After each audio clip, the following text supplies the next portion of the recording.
Alright, welcome back to the channel, ladies and gentlemen. I hope you all had a great weekend. I hope you're all having a great Monday. It seems like during my mini vacation last week, a load of stuff went down and we have so much to talk about. Firstly, today, obviously, we're going to be starting off with the Bud Light boycott, the controversy, because there's been another huge update we need to discuss. I know I'm a little late to this, but better late than never. Alissa Heinerscheid, I believe her name is, the marketing VP for Bud Light, the ex-marketing VP, shall I say. Alissa Heinerscheid, regardless, is in the news once again for pretty much the reason I just said, but I say once again because, as we all know, she was trending around a couple weeks ago after a clip went viral of her appearing in a podcast, which kind of got this all started, right? She was in a podcast where she was discussing the Bud Light brand image and where she wanted to take it. You know, she wanted to get rid of the fratty image, attract a newer and younger audience, make it more inclusive. I think we all know what that means. If you haven't seen the footage, somehow, some way, here is a short clip. Take a watch. I'm a businesswoman. I had a really clear job to do when I took over Bud Light. And it was, this brand is in decline. It's been in decline for a really long time. And if we do not attract young drinkers to come and drink this brand, there will be no future for Bud Light. And what I brought to that was a belief in, okay, what does evolve and elevate mean? It means inclusivity. It means shifting the tone.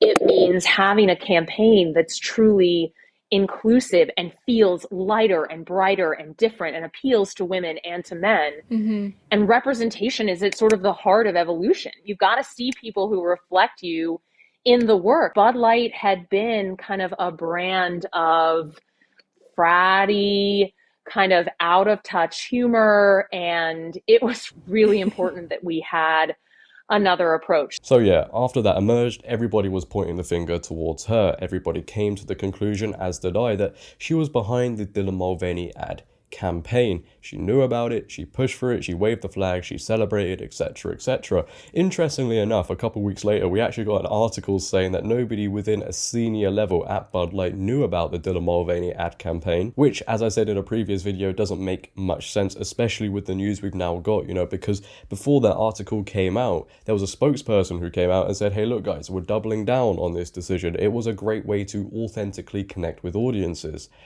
Still don't know what that really means, if I'm going to be honest. Doesn't scream nobody knew about it to me. Well, turns out they did, obviously, and this one decision to have Dylan Mulvaney as a spokesperson has not only led to huge controversy, stock prices dropping, customers leaving the brand, a terrible response from the CEO of Anheuser-Busch, and we got this new ad from Budweiser to try and rectify their mistakes, but it's also led to Alissa Heinerscheid taking a leave of absence and being replaced. Nobody knew about it though, remember that.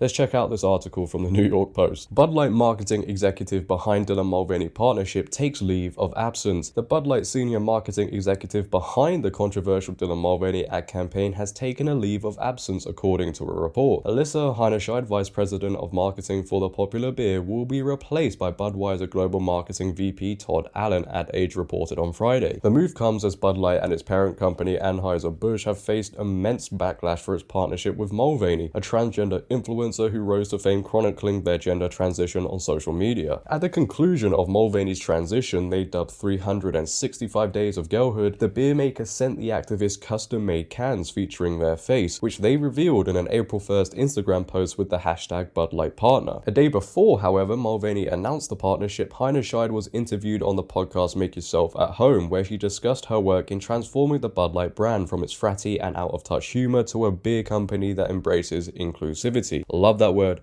so much, honestly, I do. I just hope going down this route was worth it to her. You know, I hope it satisfied her in some way. I hope, you know, she achieved everything she wanted to with it. I just know Bud Light and Anheuser-Busch are going to be regretting for a long time going down this route. Now, obviously, she isn't solely to blame in this. She should take a lot of it. She was obviously the one heavily pushing for it.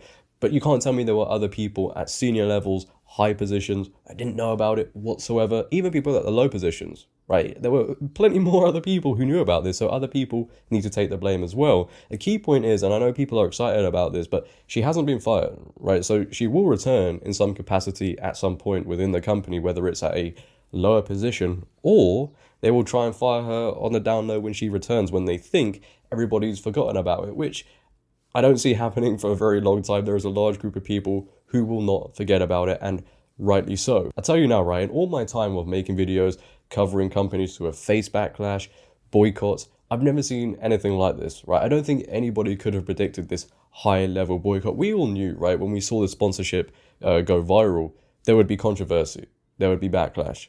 But for it to go this far, and just think about how much has happened in a short amount of time, just think about it. It's absolutely insane. And it just shows you, for all those people who sit there and say, well, what can we do? You know, let's just move on with life. And they just shrug their shoulders, and then they complain about the next one. Well, this is what can happen when a group of people who have grown so tired and frustrated of these companies pushing political propaganda down their throats, this is what can happen when people come together, voice their opinion, change can happen. We all know companies will continue to do this, right? Because they have to be seen as stunning, brave, progressive. They have to be.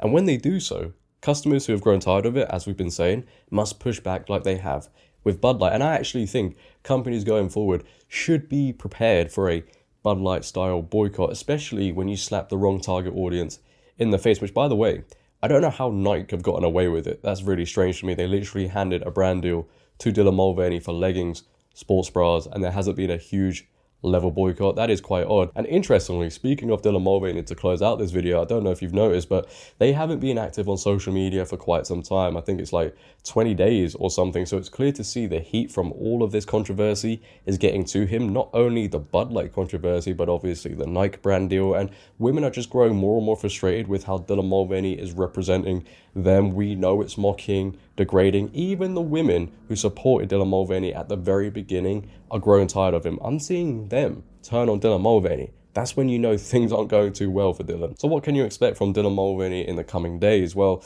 I highly expect a classic influencer apology. They'll probably sit there, cry and say they didn't mean to cause any harm. They were just living their life whilst laughing to the bank. You know how it goes. But that is the end of the episode, ladies and gentlemen. It's been very weird recording this video. I'm not gonna lie. It's quite strange to get back in the zone of things, the flow state of things when you've taken like a week off. It felt actually quite hard. It was actually quite hard to do. But regardless, if you have enjoyed today's video, then please, for me, make sure to leave a like rating. If you're new, hit that big red subscribe button and turn on bell notifications so you never miss a video. But until next time, it has been your boy JD. Make sure to always have a great day and stay safe. I'm out. Peace.